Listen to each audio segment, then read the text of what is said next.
All right, welcome everyone to the 2022 Annual Board of Directors Meeting presentation for the ChampCar Endurance Series, ChampCar International. We are live. We're going to be going over last year's success as an organization. We're going to touch on with our Board of Directors, our mission statement, marketing, the financials of the last year as we look ahead.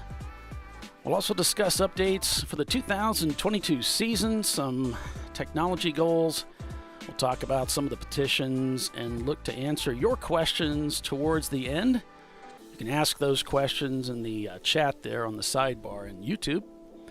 We'll be using a document for reference tonight, which you too can download.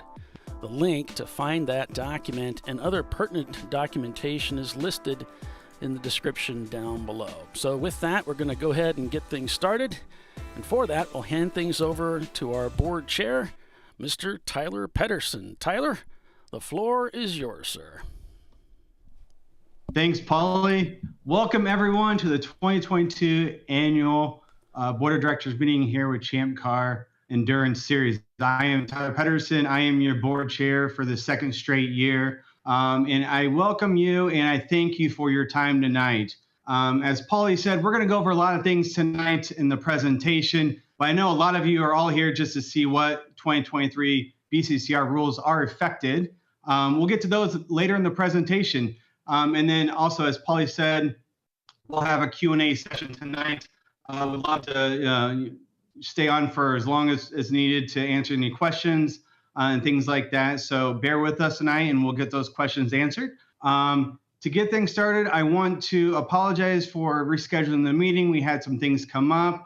We wanted to do this live and in person at the Ozarks, but unfortunately, things did not work out. So we hope that everyone enjoyed the Ozarks. Congratulations to Visceral for winning the Ozarks in the championship. And so looking forward to seeing that #1 plate on your car during this next year. So to get things kicked off, I'm going to hand it over to our CEO, Dana Morrison, to kind of really discuss from his thoughts in the CEO's chair, how things went last year, and then we're going to go into how things are going for this year too. So Dana? Thanks, Tyler. Good evening, my fellow ChampCar members. For those of you who are following along on the slides, there are 3 slides, so I'll provide a soothing background noise for you while you read along with me on the slide here. And no, I'm not going to read it. But as I stated in there, 2021 was a really good year. It was just a terrific year, both financially for the club and for the members and the racers. I thought everyone had a really good time. We rolled out some new technology, which we will talk about. But thankfully, 2021 was a good year because we needed it on top of 2020. 2020 was a difficult year for everyone. I'm sure we all remember that. And thanks to you guys turning up at the races and coming out for us, 2021 has set us up in a terrific position entering into this 2022 season. We added a couple tracks in our portfolio. A few are going to come out this year. Obviously, we added Ozarks. We've already been there this year. I'm going to make some changes to the schedule next year, including the national championship. We'll talk about that more as we get into the year, but I've got something big lined up and hopefully I can put it together for next year's national championship. A couple of the new things we're really proud of that rolled out last year are the electronic tech form. Using the electronic tech form has dramatically sped up the tech inspection process. It's allowed the tech inspectors to focus strictly on the safety items, and it's put the responsibility back on the team captains to point value their car properly before they get to the event. And it's also a flexible tool that allows you to make changes to the points on your car if you change items on your car during the racing season. Some of you have different setups for different tracks, and yet your electronic annual gear inspection, vehicle tech inspection tracks along with you at registration, so it saves on repeat trips through tech inspection as you go through the year. So systems seem to work really well. A couple little hiccups with it here and there, things we're learning about the background processing in the system, but nothing that we haven't been able to overcome. And thanks to you guys for staying on top of it and making it work. And we rolled out the Flightronix unit. Last year, we rolled it out in a few testing phases, kind of a beta program thing. We're going to talk a little bit more about Flightronix here in this presentation, but I'll just touch on it now. that we rolled it out last year as sort of a beta testing, and it has exceeded all of our expectations right out of the gate. We've refined it as we've moved forward. We've grown a lot of functionality, and I will give you a hint here that the guys at Flagtronics have built a lot of expandable capability into the system. So it's capable of doing a lot more in the future than it's even doing right now. So again, I thank you guys for racing with us last year. I'm really excited about this year. I'm excited about going into 2023 with some new tracks. In fact, I just got off the phone today with one that ChampCar has not been to. Well, let's just say we have not been to this track since we used to be called ChampCar. That's how long it's been since we've been there. There's been a lot of demand signal in the central part of the country for more tracks, and we're going to try and meet that demand. We're also going to try and meet the demand of going back to some of the smaller, more grassroots-oriented tracks, while we keep some of the big bucket list tracks that you guys enjoy going to. So we're looking to strike a balance there, but also kind of spread ourselves around a little bit. So look forward to talking about these things more as we move through the presentation. And with that, I'm going to hand it back over to your board chair, Tyler. Thank you, Dana. Yes, last year was very successful. We'll go over more of that here in the presentation. But I wanted to introduce these lovely faces. Look at these great board members. So you've got myself, who is the board chair, and every year the board selects the officers. So you've got myself as the board chair. Chris Huggins is on for his second year as the vice president. Tiffany is on as the Tiffany Alexander, who you know of ChampCar Live. She's on as the secretary. And we got Roger Cohen with that beautiful shining face with the Hans on. He is on as well.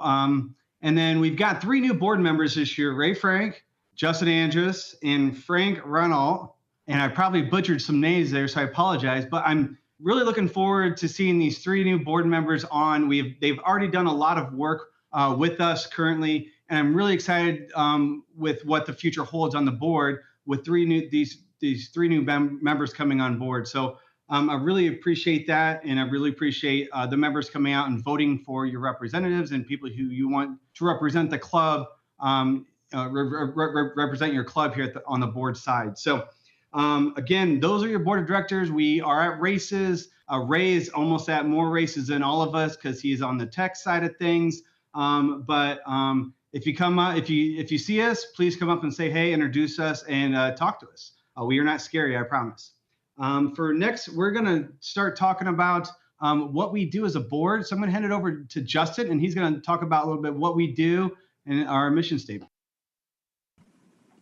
Yeah, thanks, Tyler. Good evening. For those of you I haven't met, my name is Justin Andrus. I'm one of the newbies to the board. I've been involved with ChampCar for quite some time. RV Graphics and Wraps. Obviously, we've been a enjoyer of the series for many years. So I will say I've enjoyed working with the board. I've been on a few boards. This is a very active board, and I've seen a lot of work put into it. So I'm looking forward to some more good stuff coming. Our bylaws state what does a board of directors do? We're essentially, our role is to manage the club's activities, affairs, including, this isn't my verbiage, but it's the verbiage of the bylaws, overseeing the club CEO. I like to think we work with Dana, monitoring the club's health, ensuring member safety, as well as writing and amending the club's rules, which is, as Tyler mentioned, probably why most folks are here tonight. Next slide. Mission statement. This is the mission statement that we have currently. It's a little, in my opinion, we talk about as the board, a little legalese. I'm going to work this year on crafting a mission statement on what we think ChampCar is about. I look forward to getting the input of all the members, because I'm of the belief that knowing what it is we're about and what we want to do makes answering all of these petitions and questions that much easier, and you come up with a better solution to all the things that we face. So looking forward to doing that this year and continuing to work with the board. And good to meet you. If I haven't met you before, I'm the guy that doesn't look at all like the picture. That's about 10 years old and a lot less gray hair. But if you do see me in racetrack, please come say hi. And with that, I will hand it to the guy that everybody sees at the racetrack, whether they like it or not, Bill Strong. Hey guys, Bill Strong here. Let me talk about our marketing efforts for 2021. We continued to focus on the digital marketing, including social media, digital video media, and a return to print with Grassroots Motorsports at the end of 2021 with our well-received Race Like Ed ad set up there. And that did really well. The focus was to maintain the market share we had in the East and boost car entry numbers in the West. I attended almost all the race weekends except for Autobahn and the Canadian races due to a schedule conflict and lack of one of those little cards you have to go across the border. But we'll be going up there one of these days. Social media exposure and sharing allowed us to build our following by almost 1/3 more interactions. In addition, the socials would enable us to develop more viewers for the ChampCar live shows. ChampCar's most significant shows were the Road Atlanta, Daytona, Watkins Glen, VIR 24, which was absolutely huge for 2021, and Barber and Sebring. 25 of the 28 ChampCar race weekends were broadcast on YouTube. However, ChampCar still had issues with some of the tracks not allowing media access due to the pandemic, so that kind of limited what we could do. Some highlights were hiring legendary Formula One broadcaster Bob Varsha for our season opener at Road Atlanta, and then back at the end of the season for the Barber Motorsports Park event. ChampCar marketing worked to bring AutoZone back for 2021 as an advertiser on the ChampCar Live YouTube show. AutoZone offered racers discounts and still does discount codes for in-store discounts. And if you're a member of ChampCar, please go to your registration page where your membership card is, and on there is a discount code for to use at AutoZone. And it worked because I used it the other day. We also brought in We also worked with Alarm.com to sponsor the Southeast Championship in 2021, increasing marketing revenue and product to hand out to teams. ChampCar also secured the Mazda and Nissan contingency programs for 2021. Nissan was again handing out prize money to Nissan podium winners. And from what I understand, it was also class winners as well. ChampCar also secured, Maxxis wanted to offer discounts to members buying Maxxis VR1 tires. We invited Maxxis marketing and technical engineers to attend the Willow Springs race, where they could meet and talk with our racers about their tire needs and concerns. They were appreciative of being allowed to do that, and impressed at how organized the ChampCar events were. Grassroots Motorsports Magazine continued to offer free subscriptions to ChampCar members, which is again on your membership page. I was able to represent ChampCar at SEMA and the Apex trade shows in Las Vegas. We're visiting face-to-face with our current sponsors and working to secure new sponsors and advertisers for 2023. I also attended the Chattanooga Motor Car Festival to promote ChampCar racing to fans and racers, which was actually a really good interaction, especially post-COVID, because it's still going on, but it was a really good interaction with a lot of fans that were interested in what we have to offer. In addition, ChampCar Marketing again worked with our sponsors as they participated in online virtual trade shows, helping to spread the word of the virtual trade shows and assisting with event images. Our goals for 2022, we're focused in 5 areas for 2022: increased marketing on the social media platforms to include an increase in print media, increase Race Central swag offerings at the track to include select event t-shirts. We're bringing that back. We've had a couple of years where we haven't had event t-shirts, and so far they've been well received. 2022 website completed. Registration integration is complete. So you get one experience of the website now, instead of like in the past where you had 2 different look and feel of the website. So hopefully that's fixed. We're still doing a little tweaks here and there to make it, you guys find stuff for me and let me know and I fix it. We're continuing integration of the website marketing to new and existing members. Continue to advertise Arrive and Drive teams, providing ready-made racing solutions for members, and to continue to support and provide a racing platform for education and veteran-focused programs. And I am going to turn it over to Roger Cohen, Board of Director, and he'll talk to you about the iRacing series. Yeah, good evening, everybody. You'll see me at the track with the Birmingham Racing Lexus and a whole bunch of other teams that I have fun driving with. And yeah, I just want to say, as a board member, I'm honored and kind of humbled to be a part of this, and appreciate you guys putting your trust in me to be here, and I'll try to represent you as best I can. So I'm here to talk about iRacing, as Bill said.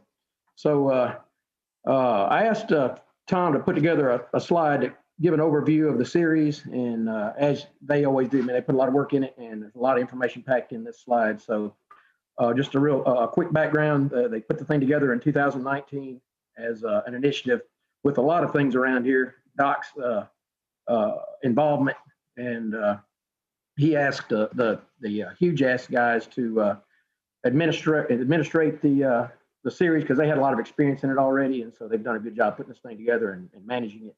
So each of the championship years, it has 16 races. You count 12 of them, and it tries to follow along the real world ChampCar Endurance Series race calendar with realistic tracks, and they try to have a simple setup so that everybody, regardless of experience, can get into it easily, and regardless of your experience in iRacing.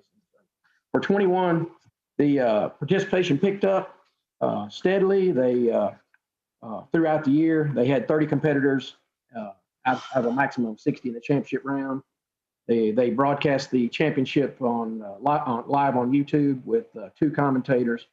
The average viewership was about 140, so good following along that. Last year's champion was Mark McCormick. He's a West Coast guy. He had no previous ChampCar experience, and he's going to use his credits to come drive with. It's really pretty cool. He's going to be drive with Ron and his group at VR24. So that's step right into one of the best teams that's out there. So welcome Mark into it, and congratulations on that. They have given out quite a bit of credits, as you can see in the slide, for the prizes and the administration costs.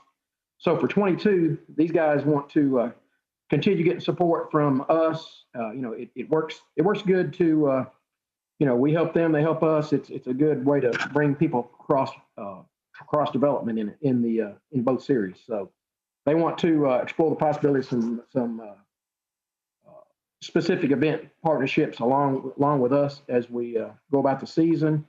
Bill's going to include a one-pager promotional in all the subs that'll help everybody remind them what they're about and what they got to do to get into it.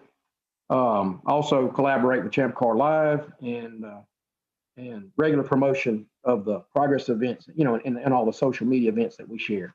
So you see on the right, the metrics of participation has steadily increased, and the guys are just doing a good job. And Alex and Tom do a good job of really, and the rest of the guys with Huge Ass, they do a good job of putting this thing on.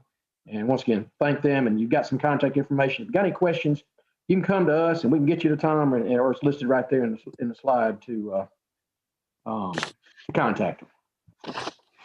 And with that, I'm going to introduce my friend Jerry. Turn it over to him. Hey guys, am I on? Yes, you are, Jerry. Go ahead. How you doing, everybody? I just want to say it was my pleasure to serve on the board for 2 terms, and thank you all the racers for coming out and supporting the series. We sure appreciate it. Last year was, as Dana said, was a great year from a participation standpoint and from a financial standpoint. We had net event income up about 10%. Membership income was up 7%. That means we had basically 7% more members paying a membership fee than we had in prior years. Looking farther down to the bottom line, in operational standpoint, we improved the financials by $131,000. It doesn't look like it's that much. We went to a $48,000 in the black, $29,000 in the red a year ago. But last year we had gotten a PPP loan, and that made the loss less than it should have been. Operationally, like I said, we're $136,000 better than we were a year ago.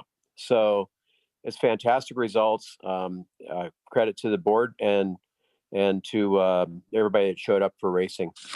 Going to the balance sheet, this is the healthiest the organization has ever been.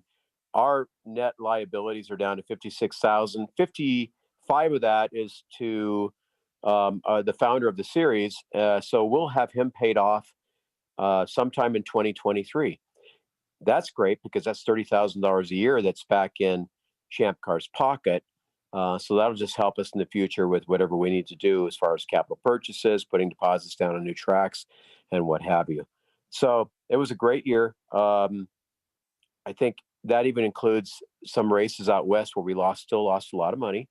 And I think that we've cut some of that out this year. I think we're going to Thunder Hill and not right now. I don't see Laguna on the schedule. And so that'll help. We lost a lot of money at Laguna this year. So anyway, things are all looking up. We did buy some new vehicles as well. So we bought some new equipment. Well, we didn't buy any new equipment this year, but we bought new vehicles. But we're in really good shape in terms of assets. Everything's well taken care of. The equipment's all working great, and we don't have really any capital expenditures on the horizon that I'm aware of that will soak up cash. So things are real good. I think the organization has done great. If you guys have any questions, then post those, and hopefully we can get answers to you. And thanks. That's all I have. I'll go ahead and switch it on back to Tyler for now. But if anybody's got anything, go ahead and post it in the comments section. I can reply. I'm live on YouTube as well, so I can reply to the comments. And I agree to stay on as treasurer this year. Next year's up in the air, but I've offered my services. We'll see what happens. But it's great to still be a part of the organization, and I still love this series. So thank you for everything, guys. That's it. Thanks, Jerry.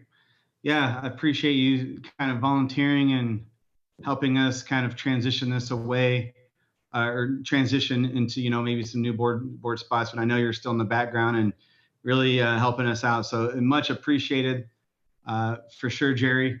And then back on the financials, I mean, I think, another thing is that, and we'll get to that here in the goals section, but really how Dana's been running the organization and how efficiently he ran it.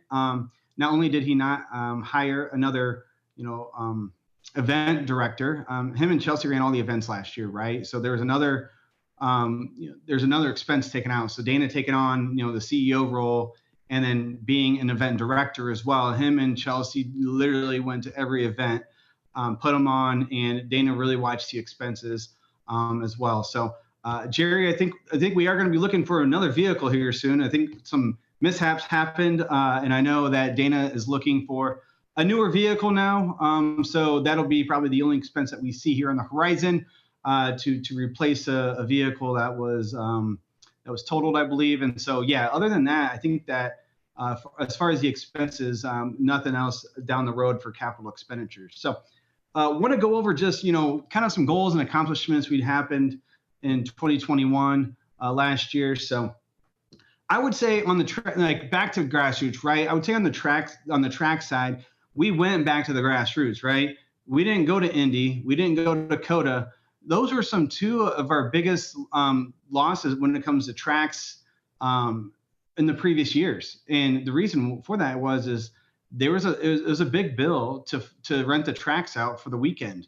And so we cut those out. We went back to some tracks. We got Mid-Ohio on the schedule. We lucked out and got that one. We had a really good showing there.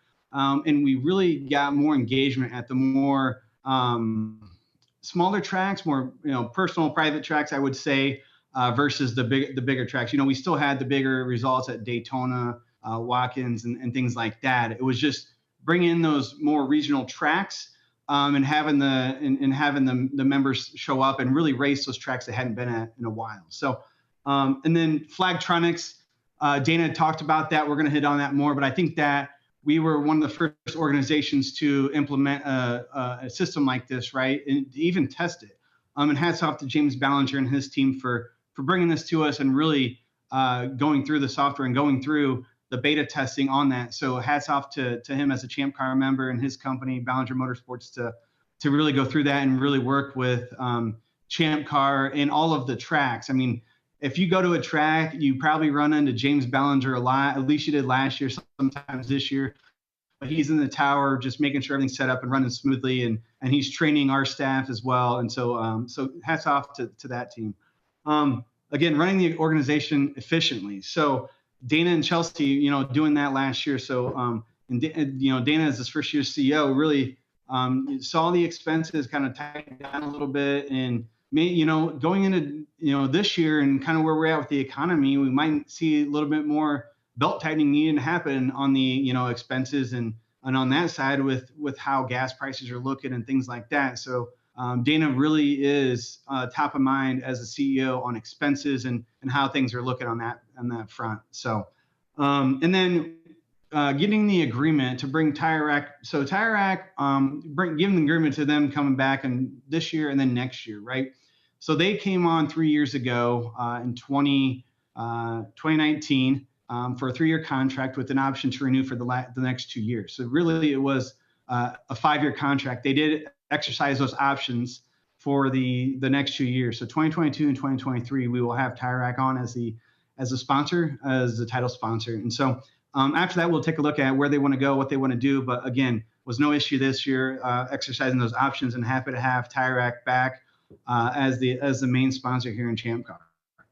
And then again, I would say, you know, going into, you know, last year, the elections and the nominations, going through that, and really seeing this was the first year in a while, I think since even I came on the board, we saw a big rotation on the chairs for the board of directors. And it's really getting some people who have raced in ChampCar before, who have been in ChampCar before, raced for a long time, getting them on the board and really seeing what they can do. And it's really up to you guys as the members, how you guys vote and who you guys want to represent on the board of directors. So, you know, Justin, you know, works for a business. I know he's very business acclimation, very good on looking at how a business operates and how a business runs. Frank, God love that guy though. He's good on the marketing side, and he'll be a great addition to look at how we can market things, you know, maybe bring some good ideas to Bill. I know he's already talked to a couple of things about, you know, things that we can help with the marketing side. So he's really good at brainstorming and looking at that. And then Ray, you know, being brought on from the technical standpoint, and he's at tech, he sees a lot of this stuff, you know, race in and race out. He can bring us the insights to the board on what he's seeing and how we can help as a board of directors, you know, streamline tech or what the safety issues are and things like that. So really excited to bring them on this year and work with them. So going into, I want to go into kind of what we've done in 2022. So next, I'm going to hand it over to Dana, and so he's going to explain kind of what we've done in 2022 and about some Flagtronic stuff. So Dana. Thank you, Tyler. So we've talked about Flagtronics quite a bit. Several people have brought it up, but we are extremely proud of it. The system has just exceeded our expectations right out of the gate. As I mentioned it last time I talked, there's a lot of expansion capability built into the system. So you're going to see more functionality coming through with it. A couple of the things we have learned, passing just on in a general context here, is the unit's got to be mounted in such a way that it's immediately visible to the driver. So if you haven't used it yet, when you do get a chance to use it this year, make sure the screen is mounted right where the driver can see it, like right in their view line. We've had a few teams that have mounted it like off down on the side somewhere, thinking the driver would look at it from time to time. That doesn't seem to work out. It's got to be mounted right up there where the driver can see it. Well, one of the things we've been enforcing with it is there's a possibility that between the time it takes for a corner worker to pull out the old bed sheet on a stick versus press the button to activate a local yellow, there could be a discrepancy. So we're still counseling people at the drivers' meetings to default to the safer of the two conditions. If you see a waving yellow sheet on a stick, or if you see yellow on your dashboard, assume you're under yellow. But a neat thing about the Flagtronic system is whether it's a full course yellow or a local yellow, especially with a local yellow, when you leave the sector that's under local, the way the rules were set up before and the way the traditional flagging worked was when you left that sector and you saw no flag at the next flag station, you could assume you could go back to racing. That was kind of a passive communication system. You're assuming that you don't see it. But with the Flagtronics unit, when you leave the delineated space on the track where that sector is, the unit goes back to green. So we're able to actively and automatically tell you as you pass through that sector that's under caution when it's done and when you can get back to racing. The unit goes back to green for about 10, 15 seconds and then trips off the no flag again. So it's been a real increase in our communication capability in the broad sense where we're able to tell everybody actively when we're green again. In addition, for those of you that haven't seen it yet, we can send specific one-way communication to the car. We can send black flags to a specific car. And many of you have asked in the past about black flagging cars under caution. Most racetracks we go to will not process a black flag while they're working a caution because it's just too many things for the corner workers to manage at once. So that's why, especially when we're dealing with slow cars on track, we can't bring them in because we can't process a black flag while we're working a yellow. Well, with Flagtronics, we can be working the yellow flag and working the rescue, out picking cars up on track and still send a one-way communication to a car and send them a black flag, because it doesn't require any effort or use on the state of the corner workers. This has allowed us to deal with the dreaded second pace car under full course yellow, where we can send a communication to the one car that's going too slow and get them in and get them off the track. For those of you that have run at VIR, you've dealt with the code 35, which, you know, we used to joke before we had the Flytronic system that code 35 was code 70. Well, now we can actively see, there's two-way communication. I can actively look at the screen and tell exactly how fast your car is going on track. Even if you don't have a speedometer, if you exceed 35 miles an hour, the system will begin to flash at you. And what's really cool is when it flashes at you in the car, it flashes at me in the tower, and I know how fast you're going. And there's somebody on here who maybe later in the day will talk to you about getting black flagged for exceeding the 35 miles an hour on track. The beauty with that is, and we've been actively trying to tell other tracks that they should get involved with the code 35 thing, is that it allows us to clear an incident much more quickly. We don't have to put the pace car out. We don't have to look for the leader. We don't have to circle around multiple times to pick up the field.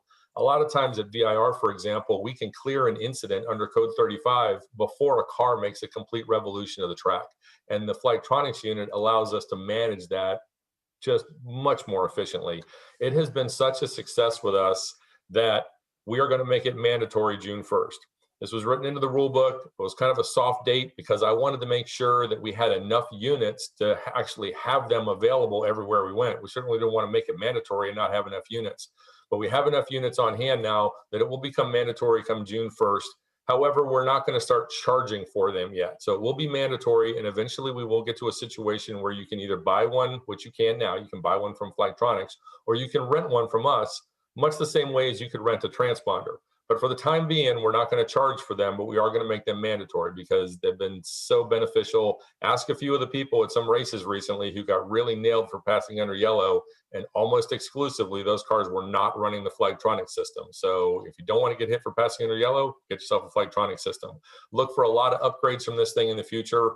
It has been so ground shaking for us from a standpoint of the race we're able to manage, that we've actually had representatives from Trans Am come to our races and spend all day up in the tower watching the Flytronic system as it functions. And they've begun to implement Flytronics in other series based on what they're seeing at ChampCar. So we are really proud of that. And again, a huge thank you to James Alaric and his staff at Flytronics for using ChampCar as a platform to develop that. The other thing that we are going to bring in for next year, we're going to try and get it online this year, but it will effectively go in function in 2023, is an electronic system to track your waiver. And included in that will be another checkbox system for a personal gear check. We've been trying to get this in line so far, but the guy who does the actual work for us essentially works for free in his spare time, and he's really busy. So we've got it working. We just haven't quite got in play yet. But there's going to be two elements of that. The first is your participation waiver. Eventually, future state, it will tie into your membership. So when you renew your membership, it will kick you to a third-party site where you will both sign your participation waiver and sign your gear check acknowledgement. This will eliminate having to bring paper waivers to the racetrack, and it will eliminate having to do gear check on several hundred drivers as they come through gear check on tech. It's a little bit more involved than just saying, let's make it happen. For example, the company we pick, and we have selected a company and we are going to create an account with them. We've settled on who we're going to use, but this company will also be our permanent record keeper for the waivers.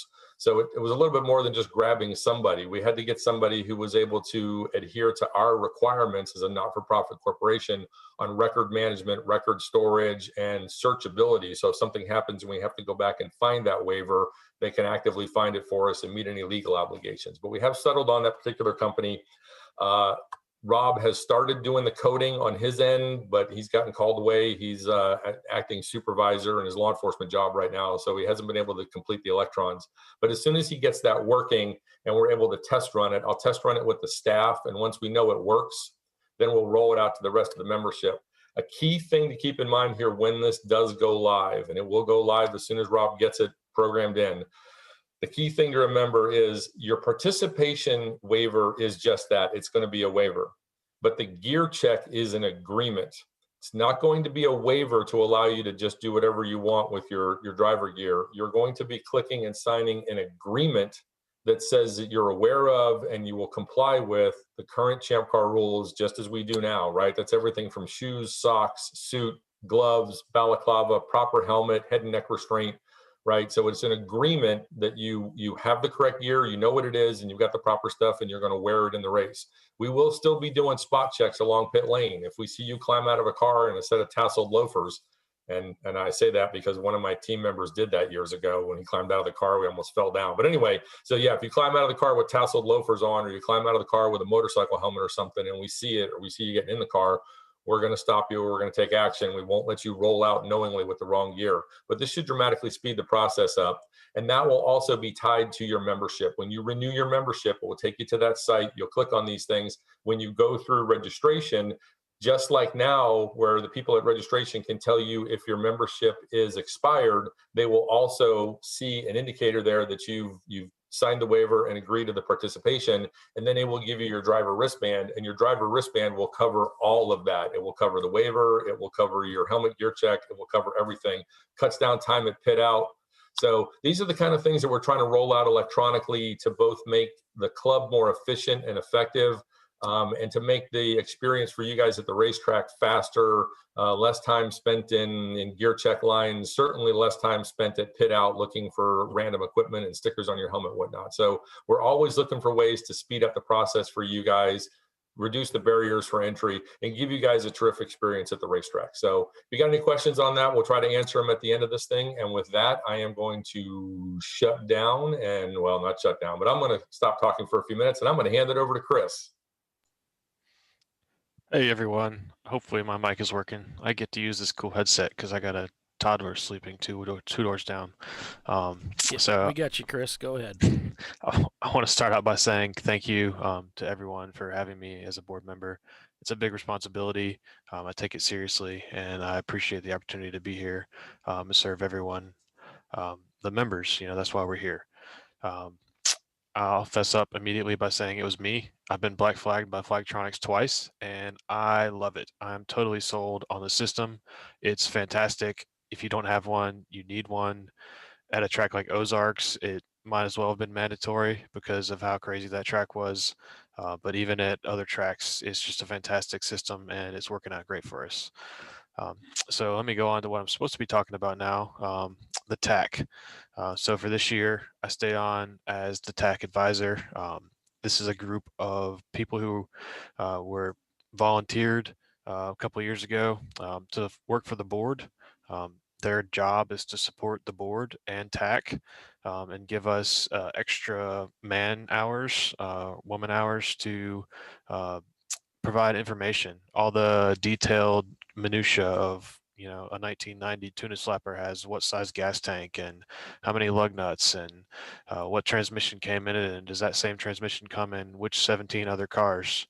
Some of y'all asked the most crazy questions on the tech desk, and that's the intent, right? So these experts help us with that because we don't always have the time to find that information. Next slide, Polly. So this year we welcomed 2 new people to the TAC, Grant Beatty of Flat Out Nemesis and Joshua Jack from Touchstone Racing. These are both experts on Miata platforms. Really appreciate them joining up and volunteering. We also got a ton of other people who volunteered. We really appreciate you stepping up, being willing to help out the club. That's what makes this club great. In order to make room for Grant and Josh, we had to say bye to a few long-term members. Drew,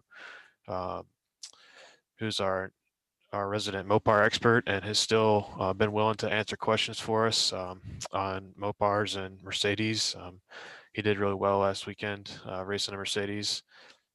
And Roger, who's on the board now, so he vacated his TAC position to make room for some new expert. These guys, they're all very friendly people, very open, willing to share data, willing to share advice, be that at the racetrack or online or even in person if you're local. So please don't hesitate to contact us. PM on the forums, send us a Facebook message. All of our emails are available on the ChampCar website. So if you have any questions, please come to us. Go on the tech desk if it's an official question. If it's just unofficially, come to us, and if it's official, we'll tell you to go to the tech desk to get your real answer. So with that, I'm going to move us to what you've all probably been waiting for, the 2023 petition responses. I'd like to thank everyone who participated. We had a little less than 2% of the membership give answers. We'd love to get that up. I mean, this is your club after all. The whole point is for the members to have opportunity to comment.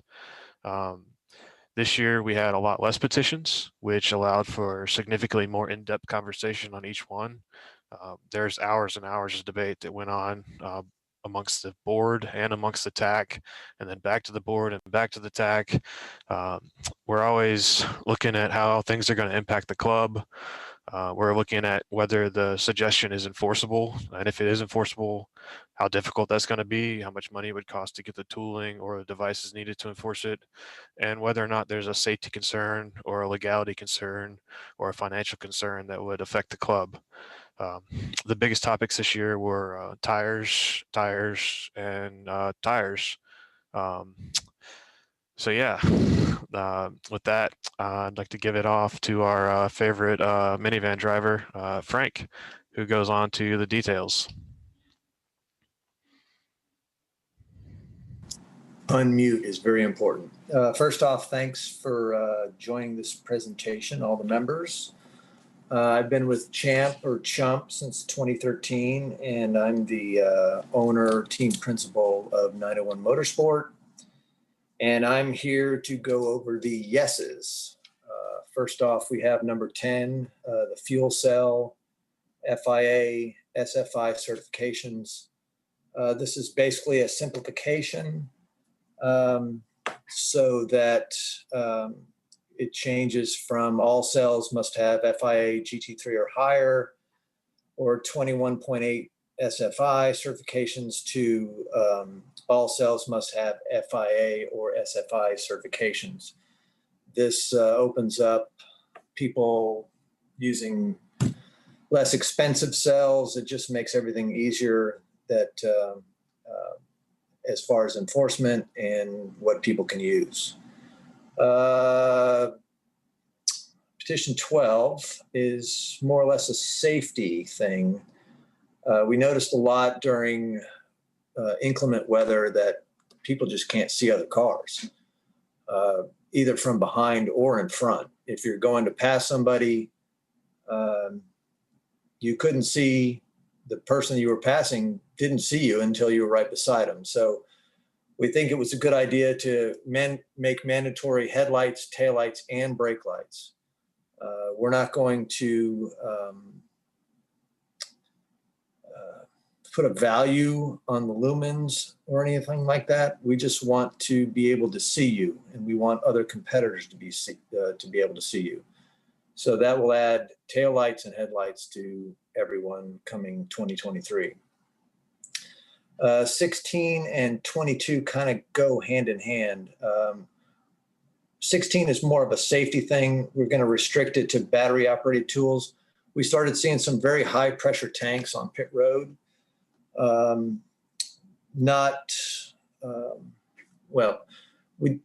We were concerned with high pressure tanks and the hoses going over the walls, tripping, crazy stuff like that. And battery operated tools or impacts have gotten so cheap and so good that we didn't think it was a big deal to add, just to restrict them to battery operated tools. In 22, we thought that was a fairness thing. So teams showing up with, and my team is guilty of it.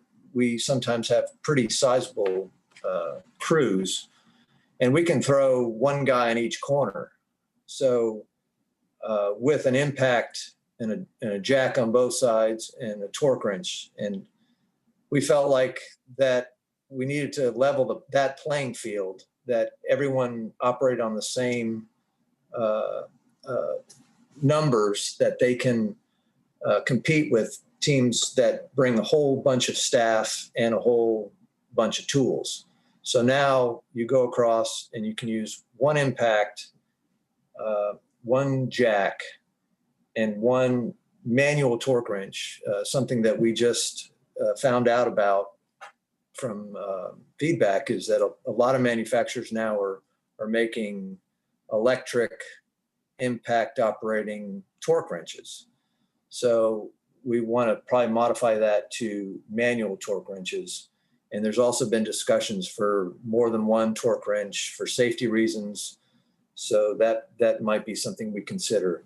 And also so then we go to number 23, the swap VPI language. This was also a simplification.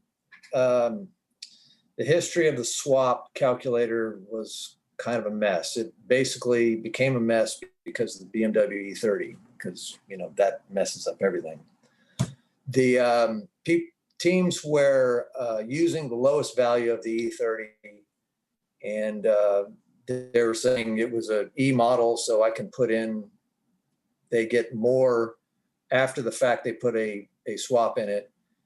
And that rule was in place as far as the language was platform.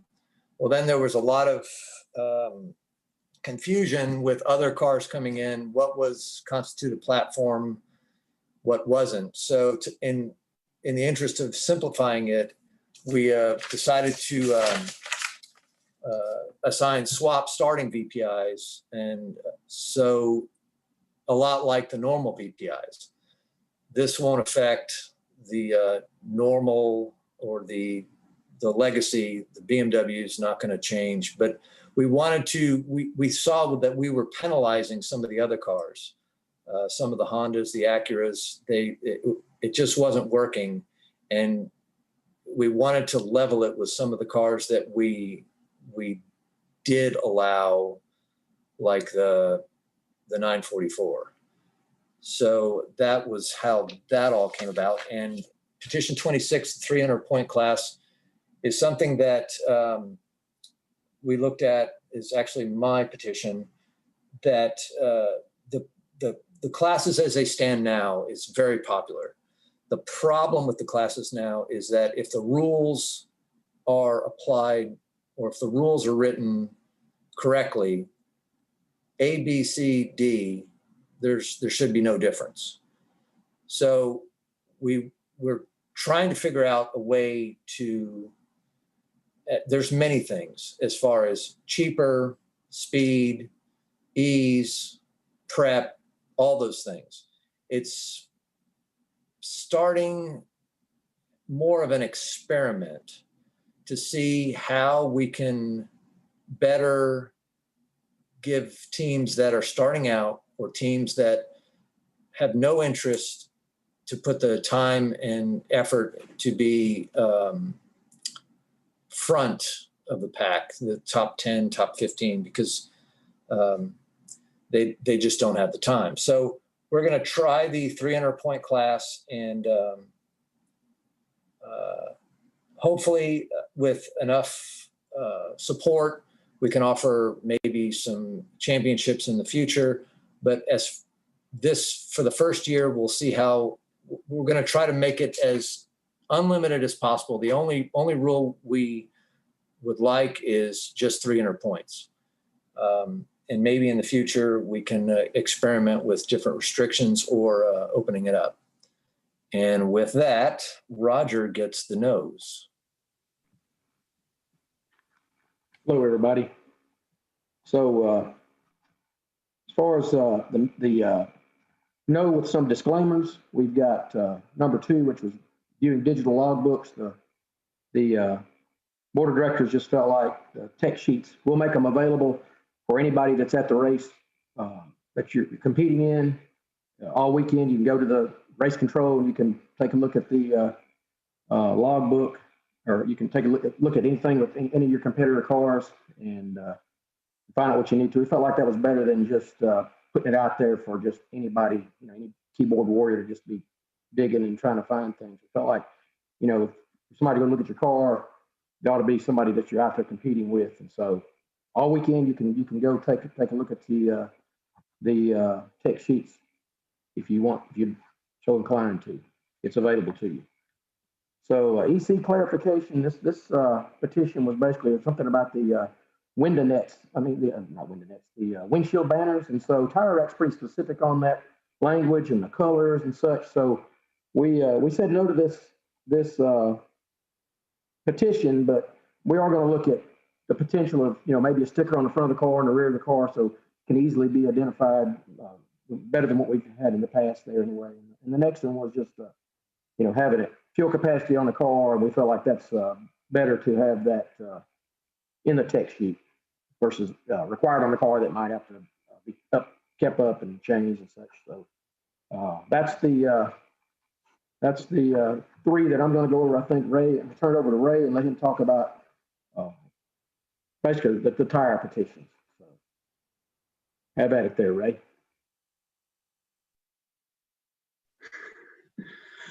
Oh, I ought to take me a drink before I start this one, but being as I don't drink.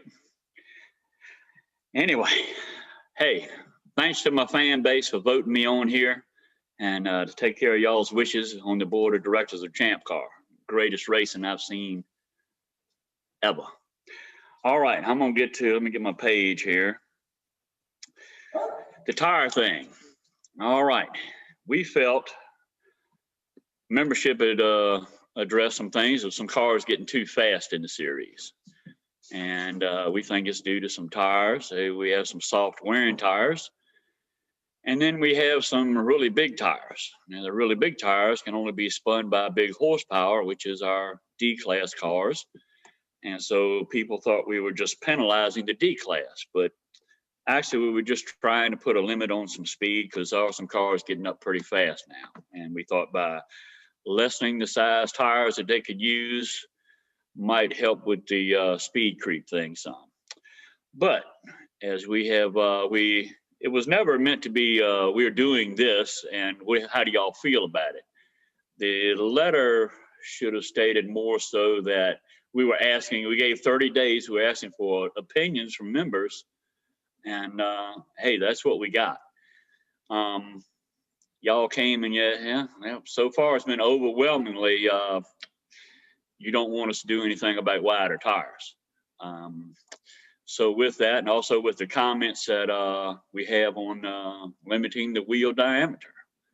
So what we're gonna do, y'all can put your pitchforks down and put your fires out. We are going to take we're gonna just drop the tire deal for this year. We're not changing anything tire-wise this year. We still want your input. We're still giving 30 days here because that's what we said we're going to do, but I don't see a tidal wave of people in favor overgoing the whole membership that has responded in negative of this. So without that happening, which I don't see, we're just going to let the tire deal rest for this year. We're going to have more information, more thought. Send in your ideas. Let us know what you think. You have so far, but help us out here. I mean, some people say we were looking for a problem to fix, but we had membership come to us with some concerns. We thought we were trying to address it as we always do. And well, anyway, we got y'all's input, and trust me, we're listening to you. So thank you for doing that. Thank you for being involved. And this is your club. Just let us know how you feel, and I'm sure we'll respond in kind. So I'll tell you what, Tyler, I don't have any idea who's supposed to come behind me. So I'm going to turn it back over to you. It's okay, Ray. Yeah, it's me. Yep, it goes to Tiffany next. Yeah, go ahead, Tiff. Hey, you guys. Tiffany Alexander here, serving a second term to hang out with you guys. I wanted to tell you about my good friend Doc that we lost this year.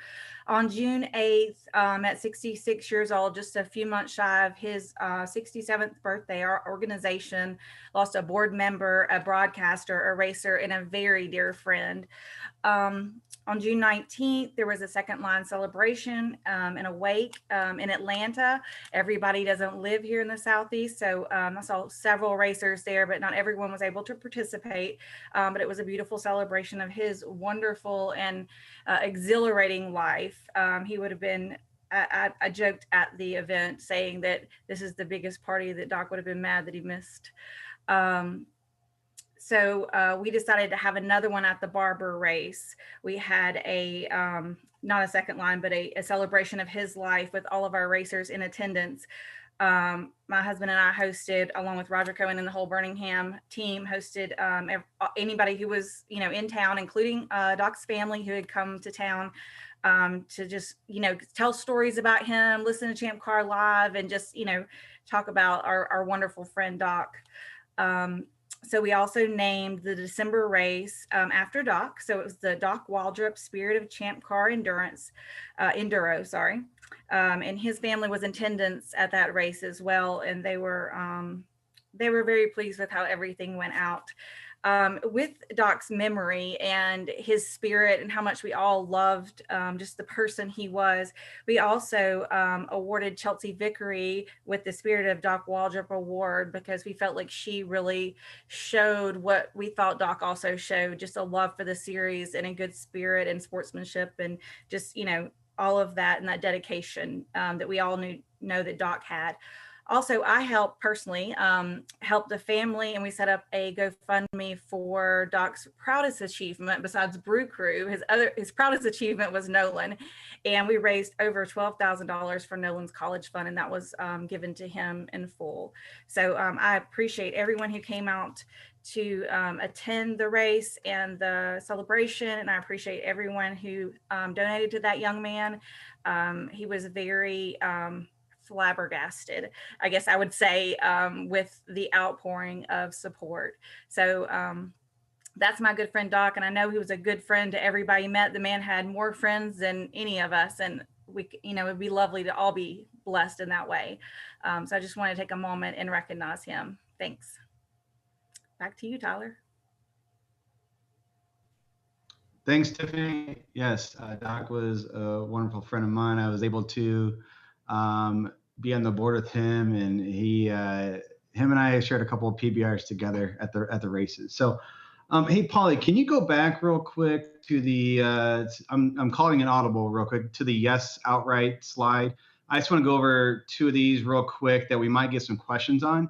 So I wanted to kind of just front run those real quick. So number 12, the headlight, taillight, and brake light. So essentially what we're doing is that we want, you to be able to have working headlights, working taillights, working brake lights in any condition, right? So for example, when you come through tech next year, you're going to be required to have your headlights on and make sure they work, right? Ray and his team are going to check that and check your taillights and check your brake lights. So if there is inclement weather that comes, a rainstorm or anything like that, you do have working headlights to be able to be seen and see other competitors as well. So that is going to be a change. Now, if we're at Daytona and it's 90 degrees out and sunny and there's no rain in sight, which, funny, we've had rain at Daytona for the last couple of years, but, you're still going to be required to come through and show that you do have working headlights. Whether you put them on or not, that's up to you. But if there is inclement weather and that you are required to put headlights on right on the spot when the race director says, hey, we're going to headlights, then you need to have those on and turned on. So, and then real quick on the swap VPI language. So I want to just go over that real quick. We are currently so nothing's going to change for next year, right? The only thing we're doing, some of these swaps that we're doing right now, they don't even follow the rules that we have in the rule book. So the petition said, hey, why don't you guys follow, either change the wording in the rule book or do what you're saying to all models, right? And so again, we would want to there's not going to be any changes, right? But we want to give the option to whereas if you have a car that that has a higher model and it's getting restricted on what you could do, and we see a value to, hey, maybe we should go to a different value on the swap and for this Honda Acura, things like that. So like Frank was saying, we don't want to hinder some models and stuff that have been just hurt by this rule and platform. So I just want to go over those real quick. Frank did a great job. I just wanted to front run maybe some of the questions we were getting and some stuff that might be that members have question on that. So let's hop into the documents. So essentially here is where the documents are going to be held. The petition PDF, where you can go and see what the petitions were, the bylaws, and then the current 2022 BCCR and the current version. So Those are where you can find everything that we talked about tonight. Go back and look at the petitions. We are going to be posting the petition votes as well, so you can kind of see, hey, why did my petition not make it? What does this look like? So you can see how we voted, see what that looks like, and things like that. Again, we did take time to go through every petition. We did take time with the TAC to go through petitions. So we spent a lot of times, a lot of weeks. I think all of our significant others were just wondering what we were doing Tuesday nights, for a while. So it was just a lot going into this. And so appreciate everyone's help on this.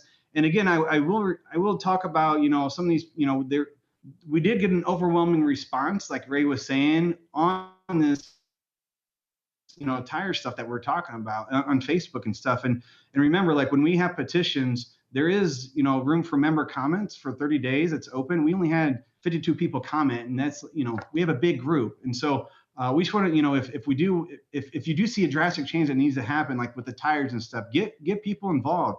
Work with the TAC, work with people to put out a well-thought petition that the board can come and look at and say, hey, does this make sense? Is it going to cost people money? Does this change things within the series from what we, our members are and who we want to attract as a customer? So we'll just put those things out there. And then now I think Bill's been probably foaming at the mouth with his keys and his fingers ready to give us some questions. But I guess any questions you can email us here as well. And then so we can go ahead and start the Q&A for what questions we have. Bill? Yeah, we've got a ton of questions. If you didn't get I'm going to stop taking questions on YouTube right now. So I have a list of them here for you guys. If you guys have questions to the board of directors, you can email board@champcar.org. Event operations questions can go to info@champcar.org, and tech questions can go to the tech desk at champcar.org/tech. All right. First question comes from Andy Kosick, one of our Ohio racers. Newly proposed with a tire rule. He talks about that, but I believe that has been answered. This is a emailed question to us earlier today. Let's see. I'm at a crossroads in terms of my future in Champ Car. I feel like the rules, customer base, and quality of drivers and quality of builds has changed. Moving away from grassroots, build in your garage, get some friends and race. The speed improvement of the top 10 cars in the past 3 years is significant. Do you have any stats on speed improvements year over year, say fast laps for the top 10 cars each race? On what % of drivers are renting seats and what % of drivers are professionals? It's my opinion that the days where large parts of the field are made up of new and inexperienced teams are gone. When the inexperienced show up, the speed differential between the lead cars and these cars is significant, and they really have a few cars to race with. I thought Champ Car was a beginner league, but I see it's well-funded teams with semi-trucks, paid crews, shaved tires, nitrogen tanks. I see IMSA and NASCAR Truck Series drivers in the field. I see teams charging $500 to $1,000 per hour for seat time. None of this makes me feel like a hobby effort have a chance, like my hobby effort has a chance of being competitive. And our relative performance recently backs us up. The average of the top 10 cars fast lap at Nelson Ledges has improved 4.3 seconds per lap since 2018, moving us from being in that list to being third slowest, or top of the list, to being third slowest last year. Anybody want to talk about that real quick? I can talk some of that real quick. I can take some of that.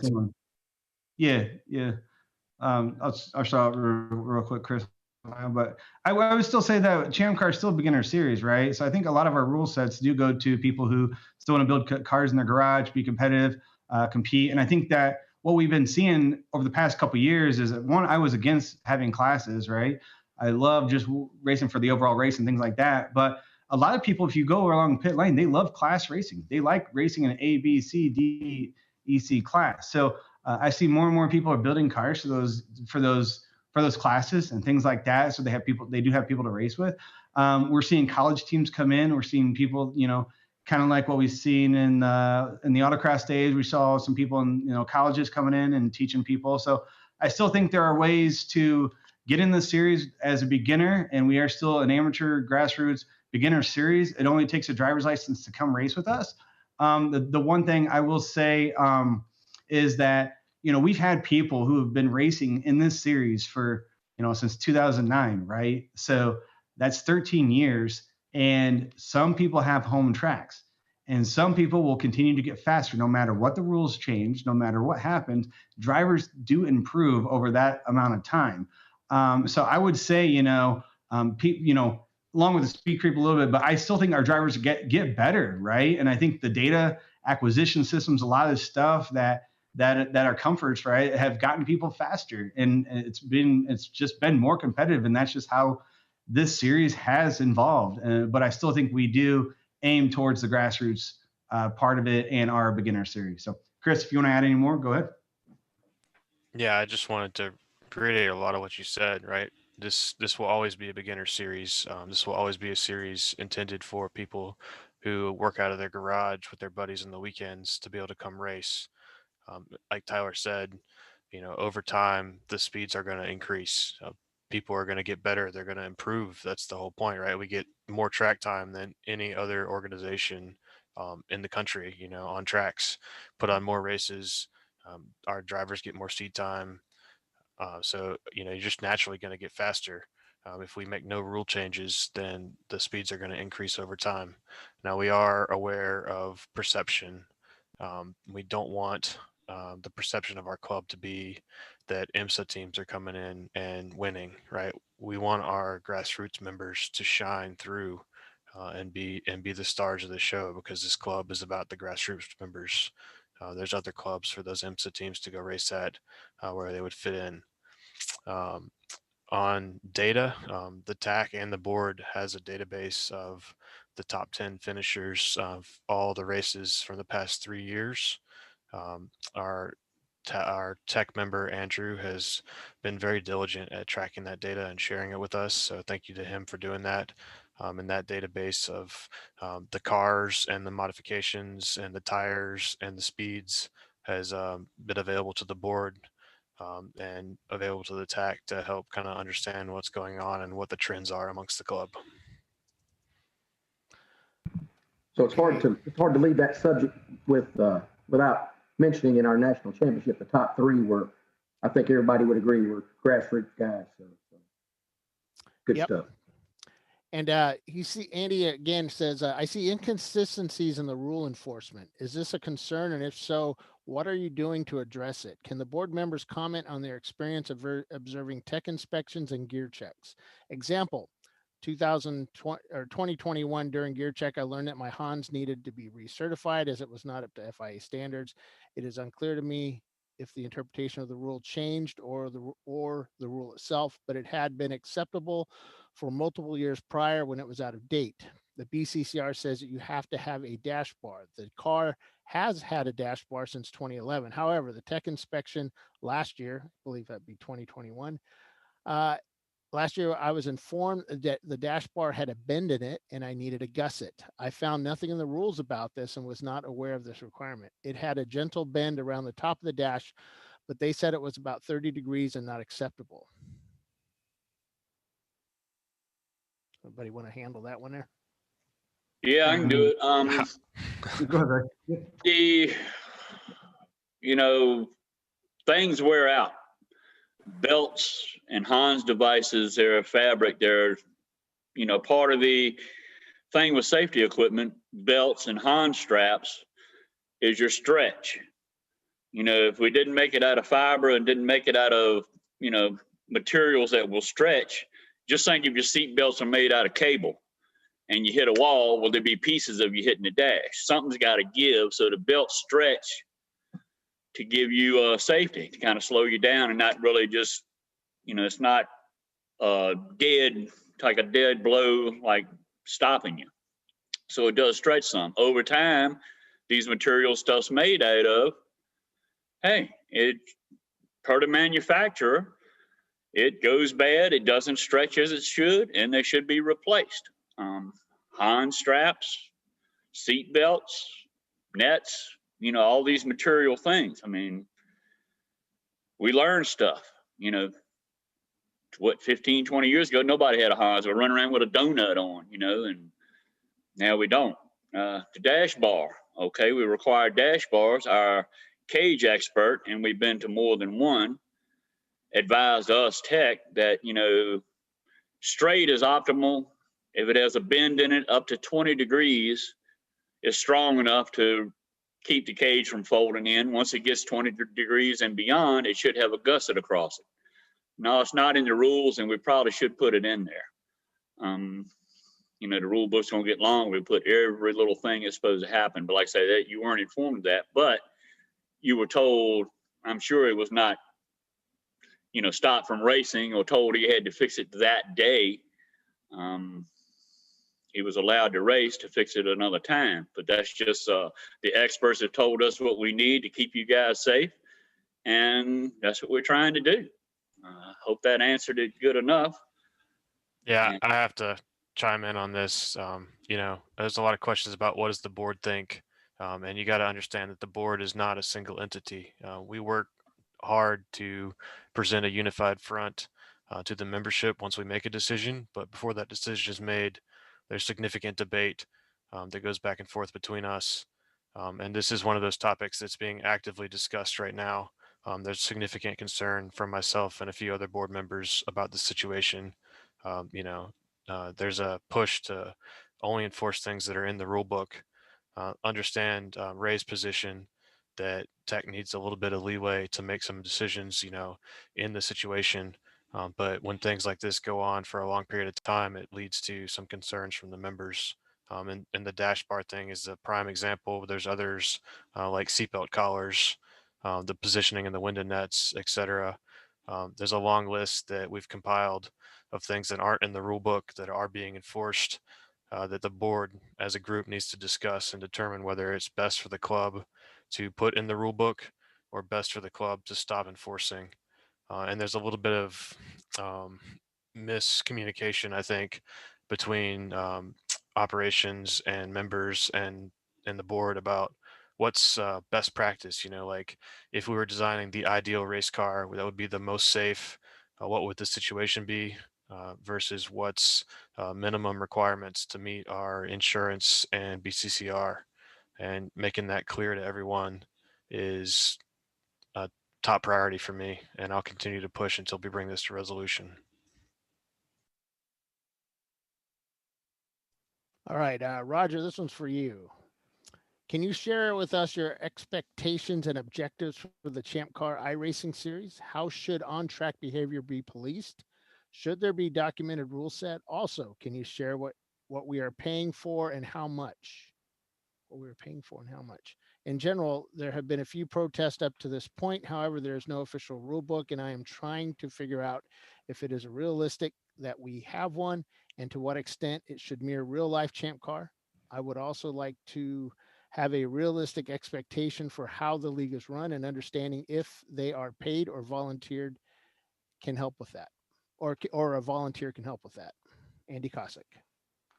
Okay, just real briefly, you know, the iRacing series has in general, has a code of conduct that you're expected to follow within the iRacing series. We don't have an overreaching set of guidelines beyond that, and that's, the guys have stuck to that so far. And I think there's a lot of details in the background, and I know they've talked about in their forum and such. But yeah, that's basically the answer, that they've got a code of conduct they live by. You know, but it is just like the regular endurance series. You know, the race director can step in if somebody's, you know, not behaving properly or being a jerk out there. You know, constant contact, and so we don't have anything beyond the code of conduct within the iRacing series, and the race director can step in. That's kind of the answer to that. And I think the slide answered as far as compensation and credits and that kind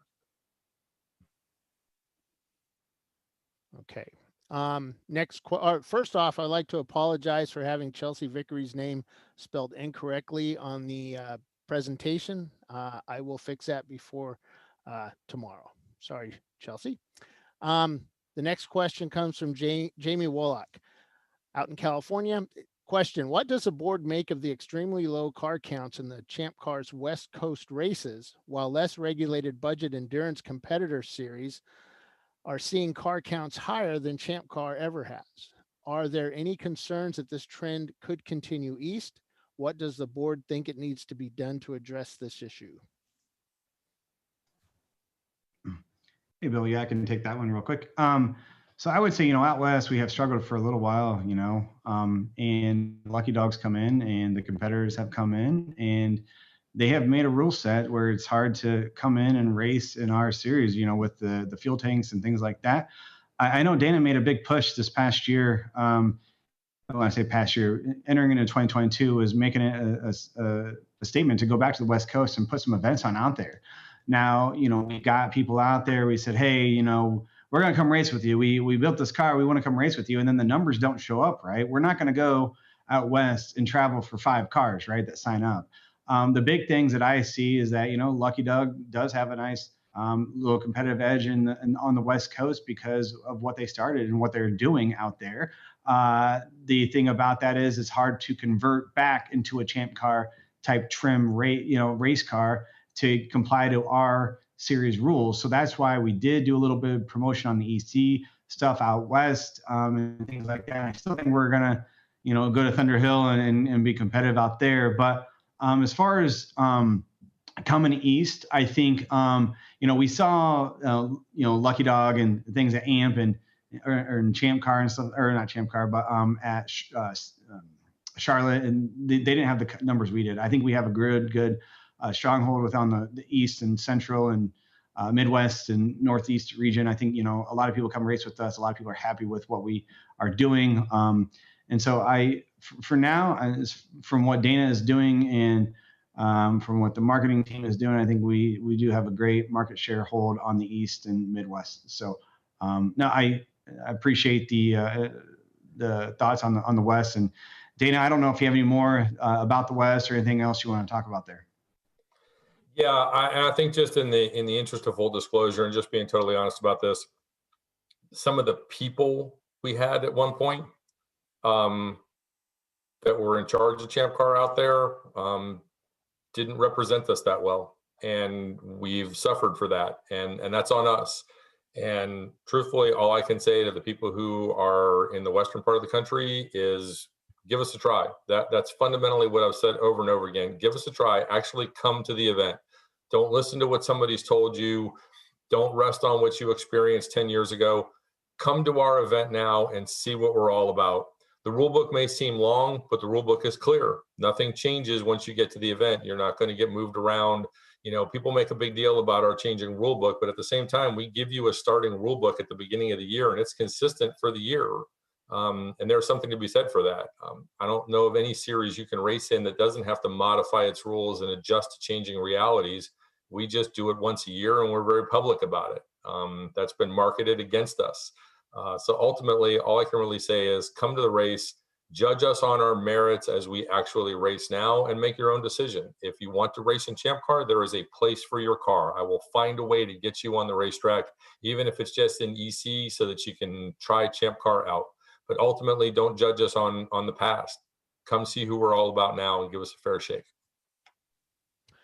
I'm getting a lot of questions on events, folks. If you we don't announce our events until the winter. I think it's December, isn't it, Dana? Somewhere around there.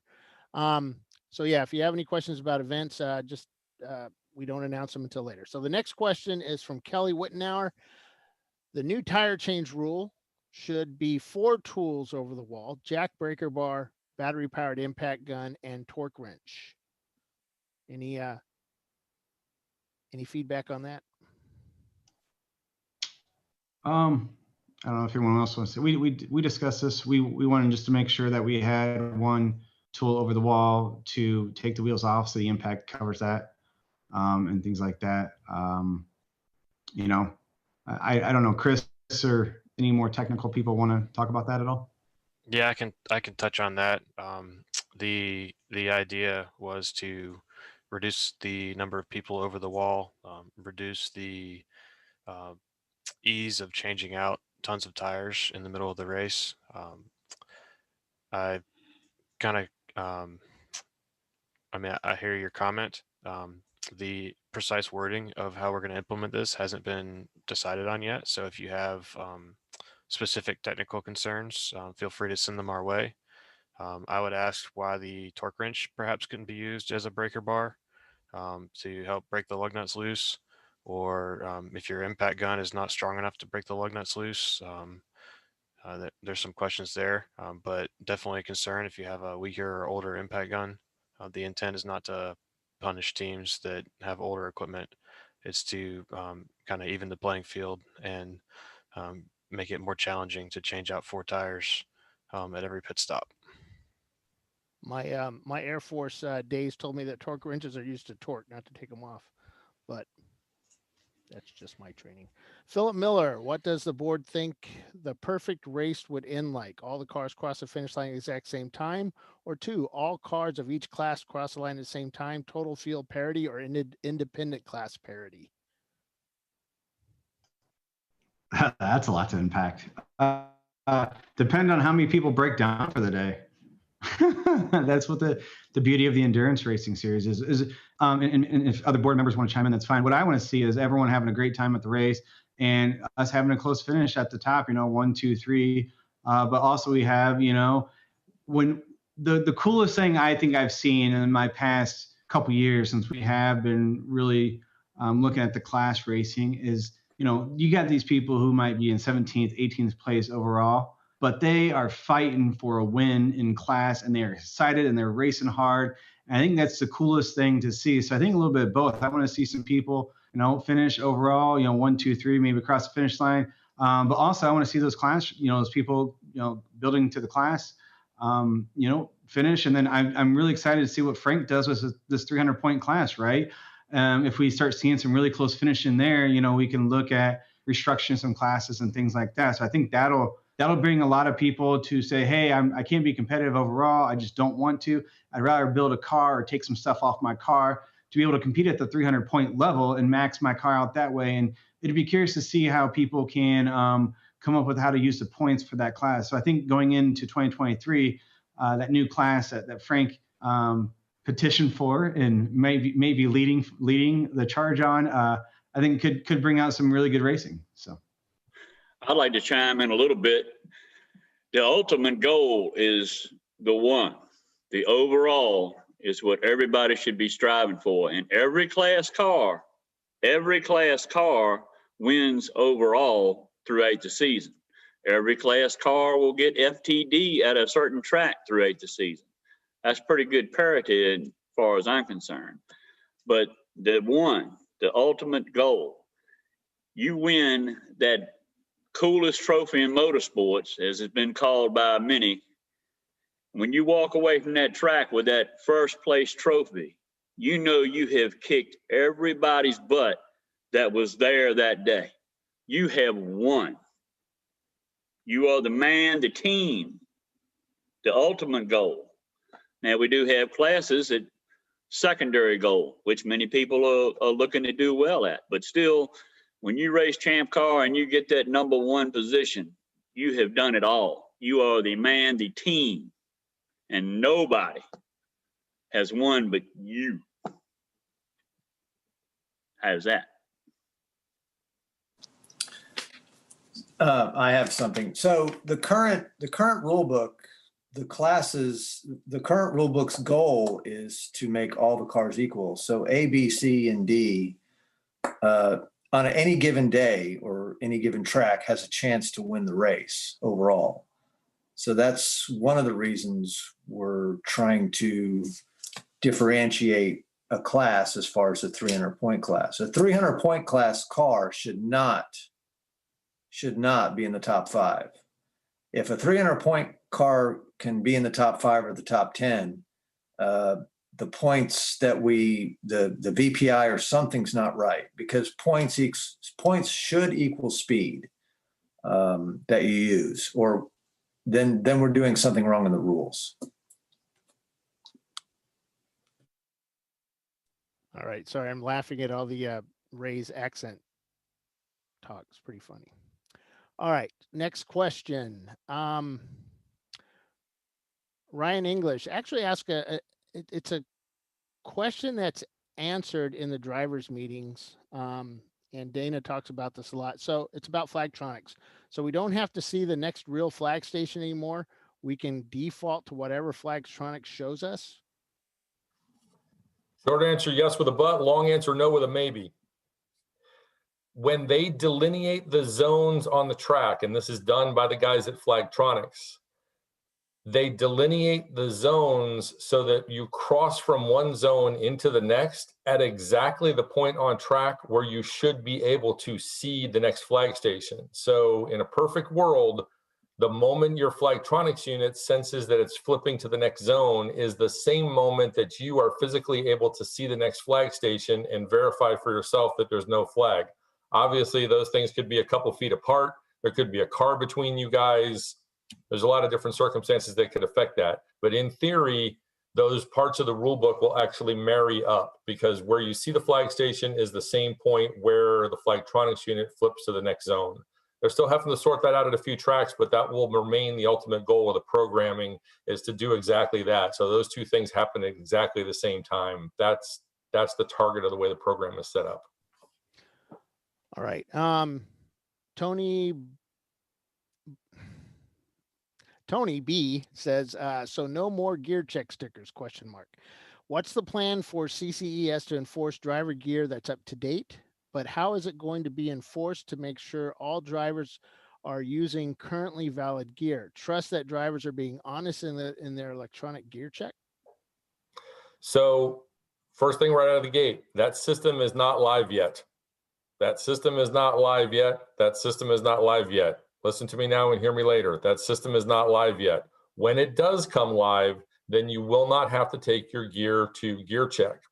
We are relying on you, when you sign the agreement, that you will bring the appropriate gear, that you're aware of what it is and that you have it, you'll comply with it, and you'll wear it. You guys are big boys, big girls. You guys are out there racing cars. We trust you to build your cars on your own. I'd like to think that all of you are grown adults and you will make the proper safety equipment selections for your gear. However, we know that doesn't always happen, and my staff has already been told, much like right now, because let's face it, let's back up a second. Even if you bring all the proper gear to gear check, I'm still relying on you, the drivers, to actually put the gear on when you get in the car. We have accidental situations where people grab the wrong helmet off the rack, something they didn't get gear checked. We have situations where people buy a new helmet or buy a new piece of gear and forget to go to gear check and get it picked up and checked. And we have situations where people actively come through and one team has got six members and there's one pair of socks and they just hand it off to each other. All right. We know it's happening. So again, I'm relying on all of you to be grown adults and make the proper safety decisions, but some people aren't. So my staff has been told, much like now, to look. And you'd be surprised what things we can identify just by looking at it, even from a distance.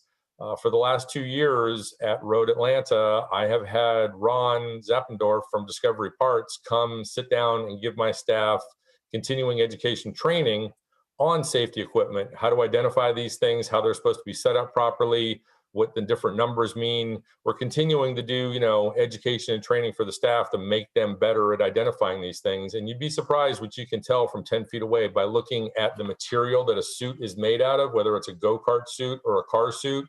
There's ways to look at a helmet, even without looking at the date on the outside of the helmet. Some helmets actually have the date on the outside. There are indicators on a helmet that are visible from a distance as to whether it's an SA helmet or an M helmet.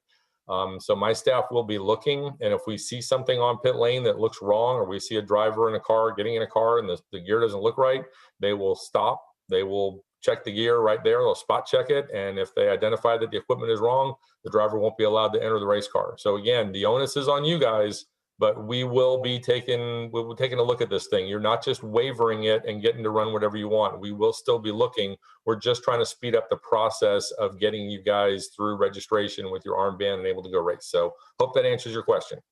I see Chris laughing, so I don't know what I said, but I hope Chris enjoyed it. No, somebody said something on. I don't want you sharing socks, my friend. Yeah. Please don't do that. Exactly. You would be surprised. I'm telling you, I'm not making this stuff up. You'd be surprised. He asked, or where is that? Yeah, Tony asked again, is there a roadmap for Flagtronics to permanently replace the magnetic egg timers for pit stops? He recalls hearing that at some point. Yes, that will eventually happen, and it will happen when we run out of egg timers. Those egg timers represent a serious financial investment on the part of the club at all of $1 a piece. But we have them. We have hundreds, if not thousands of them, and they work. So we are going to continue to use them as long as we have them. It creates a double system for us to manage your time on pit lane.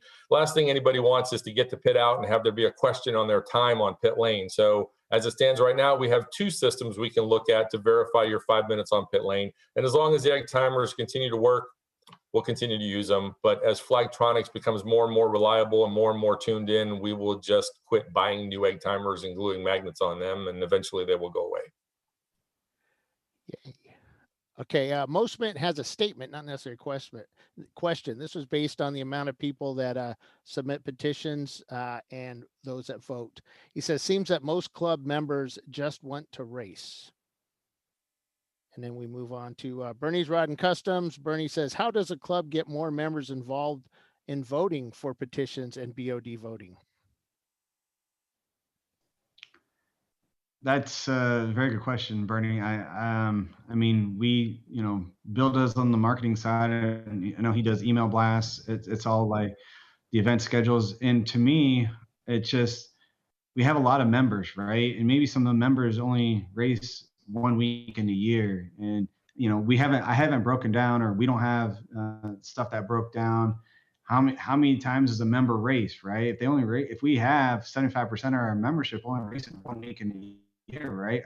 Are they checking their email for a board and things like that? So be curious to see the data on how many people are racing, really following this stuff. And then again, it gives us feedback to what, one, on the petition side, people are just happy possibly with just how the rulebook is right now. No changes. They don't want to see any changes. So like, sometimes it's like back to the old saying, no news is good news, right? So if people aren't submitting much petitions, they, one, are happy with the club's rules, or two, they're just fine with going out and racing. And then on the BOD voting stuff, I don't know. I mean, anyone have any good suggestions? Let me know. But like, it turns out, 200-300 people vote a year on the board stuff. And I just don't know if people just, I don't know what it is. I don't know if any other board members want to chime in on some of that stuff, but I know as far as marketing and people knowing and things like that, we give plenty of notice to people and understand, hey, this is your club. This is who you're going to be voting on. This is X, Y, and Z. So I don't know if anyone else has any comments. Yeah, I mean, I think I'm sorry, go ahead, Chris. Go ahead, Justin. I was going to say a little tongue-in-cheek answer would be to get people's involvement is go ahead and post a rule, because that seemed to work really well over the last two weeks. But on a serious note, it is one of those. There are a lot of efforts by a lot of folks to put out potential rule changes and get feedback, and we're open for suggestions on how to improve that, and open for positive dialogue and suggestions, more so than arrow slinging and that type of thing. So we do spend a lot of time on this, and we don't claim to be experts at everything. So if you got great ideas, please share them. All right. Brian Sibbett, the side effect of limiting of tools is now you're enforcing a team who likes to use tires until their very end, that we now need to have new tires at each event to ensure no tire changes. So instead of spending money on tools, we'll be spending money on tires. I think he's saying that because of the change, because of the tire tool changes, they're going to need new tires at the start of the race. That's the way I read that. You want me to take it, Tyler? Yeah, that's fine. If you want to talk about it. That's Brian Sibbett. I think he's, I like Brian, but anyway, go ahead. Well, just, hopefully you won't be changing 4 tires at once. It'll be 1 or 2. If you're trying to wear them down to the end, there's going to be one position that's going to wear faster than the other. And so I really don't think that's going to be an issue, in my opinion. All right. Sam Collier, door mirrors. Tech seems to pick and choose about enforcing some sort of rule that does not exist in the rule book about the driver window net must completely cover the window opening, and it significantly obscures the driver's side mirror.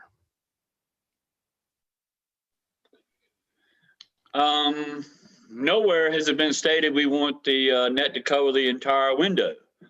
But common sense tells my old self that if my hand can reach the steering wheel, then my hand can go directly out the window.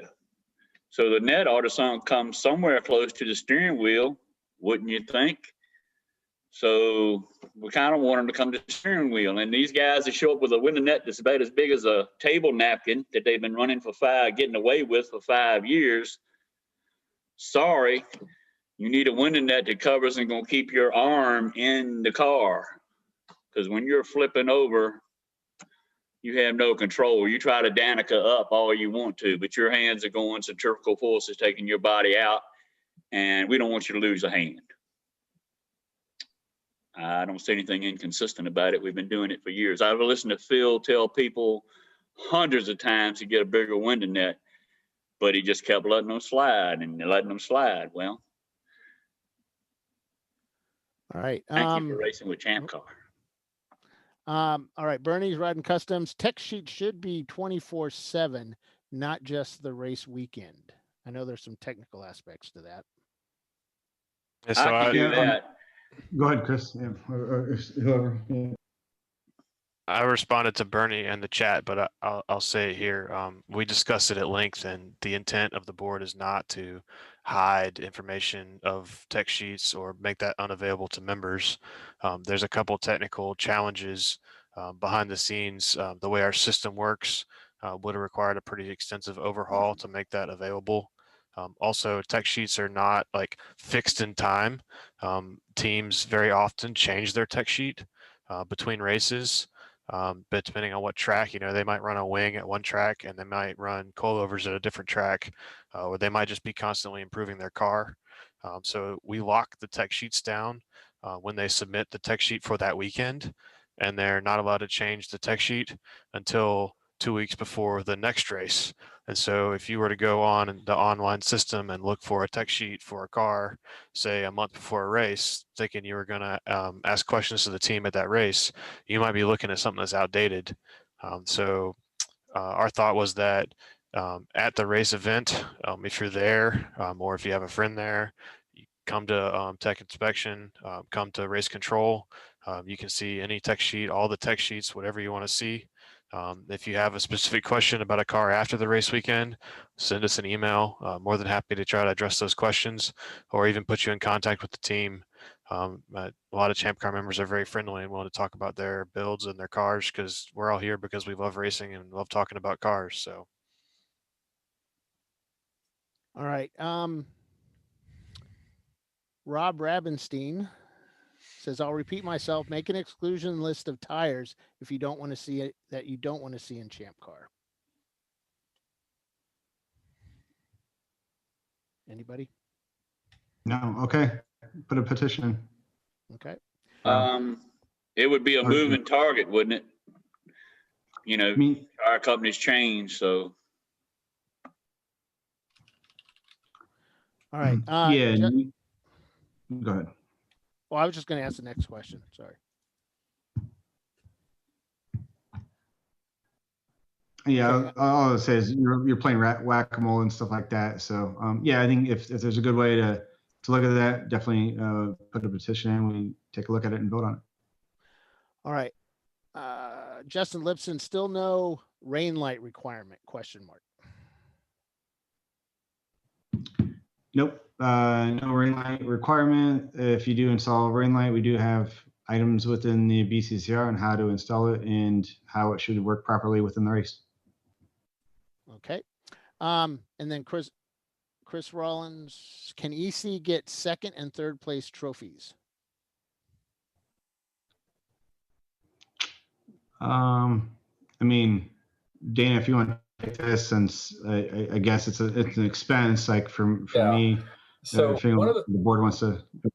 One of the things to remember about EC class is the name of EC class specifically is exception. It means you're running a car that has been granted one or possibly more exceptions to our rules so that you can try the series out, or maybe race a car that, you run another organization and you don't run enough with us to flip it over to a full-time champ car. But because of that, there is no across the board consistency. There is no points balance. It's literally a crapshoot as to who you're going to be up against. So to give a series of trophies means we would have to regulate the class, which means there'd be no exception for the cars anymore, right? We would need to standardize the class, and then we just have to create another class with a group of exceptions to allow people who don't have a legal champ car to run with us. So we've had this conversation several times, and I think it goes to an understanding of what EC is all about. EC cars are not scored in the overall. They're not picked up as the leaders. They're just cars that are trying out Champ Car for whatever reason. They don't want to run a legal Champ Car. They've got their own personal reasons, and many of them are good, and we're happy to have them. So I'm not beating up on the cars running EC class, but because there is no consistency across the board, there's no fair way to score first, second, and third for them in the race. We recognize when there's more than 5 cars in the race, we recognize the EC car that finishes first. We even invite them to impound, although it's not required, but I view coming to impound as an opportunity to say, hey, congratulations, you succeeded in either your class or the overalls, and you know, welcome, come to impound and let everybody check out your cool car that you know, won or placed. So we do all that to recognize EC class, but to go down the order with points and trophies and everything else, there's just no way to police it without standardizing the class, and that defeats the whole purpose of it. All right, we have Rob Greenwood. Are there concerns with the speed differential between D, EC, and the 300-point car? So we already allow 300-point cars to race in our series. We also allow slow cars to race in our series, and that's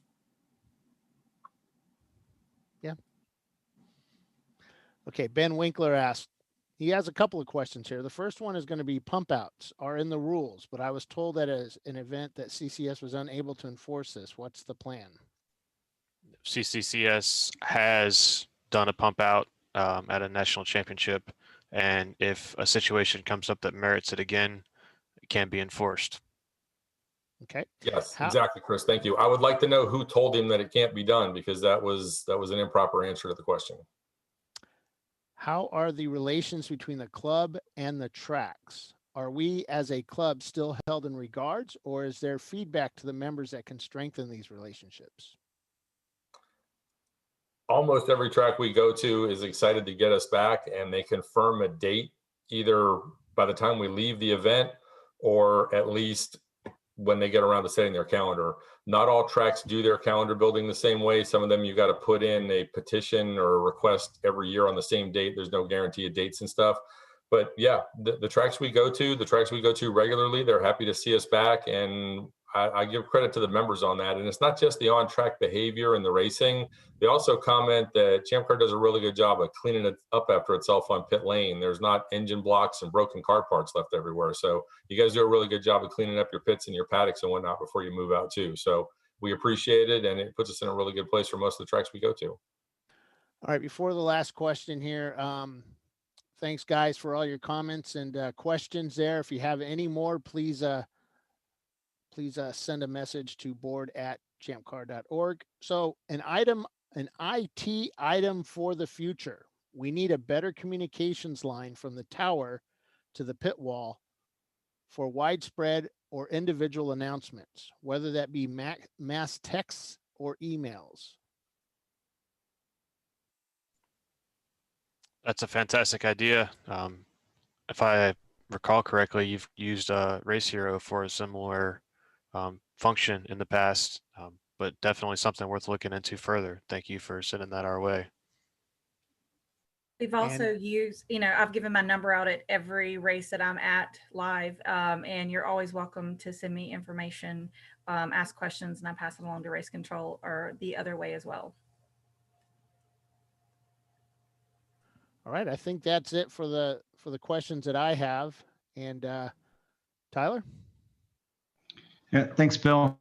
Thank you, everyone, for sending questions in. Again, if you have more, Bill, I think read off board@champcar.org multiple times. You can get a hold of us there. We will try to get back to you as soon as possible and go from there. But we appreciate everyone for tuning in. I know it was a longer meeting, but hopefully you got a glimpse of what happened in 2021. what's going on in 2022 and kind of some things to expect in 2023. So I would like to thank my fellow board members with me tonight for their voluntary time and what we did over the past couple months on the petitions and just kind of what we're looking for going forward. Kind of a glimpse of what we have in the moving on is, yes, we are looking at the economic concerns right now. We are looking at what that looks like in what, you know, what it can mean for ChampCar, right? So we want to make sure we stay ahead. We're financially stable through the times. We were financially stable through COVID. We were able to get through that and still come provide you racing. So we want to continue to provide racing to amateurs and for people to get on tracks that they want to get on. So that is a very important thing to us, along with, you know, getting the mid-year BCCR done and things like that. So we're going to continue to work and help out for the year. I also would like to thank Bill. Thank you for coming on tonight and giving the marketing update and helping us with the questions and things like that. And then also want to give a big ups to Paulie. Paulie, thank you so much for putting this all together and what you do behind the scenes as well. So on that note, Paulie, I will let you take us out for the night. Okay, Tyler, and as I usually do, I just want to say special thanks to all of you board members, staff, Bill, and of course Dana, for everything that you do for us members, because without you, we wouldn't have all this and all the enjoyment that comes with it. So thanks for all of your hard work. We appreciate you. And members, we appreciate you as well. And so until next time, we'll see you at the track. Thanks for joining us, everybody.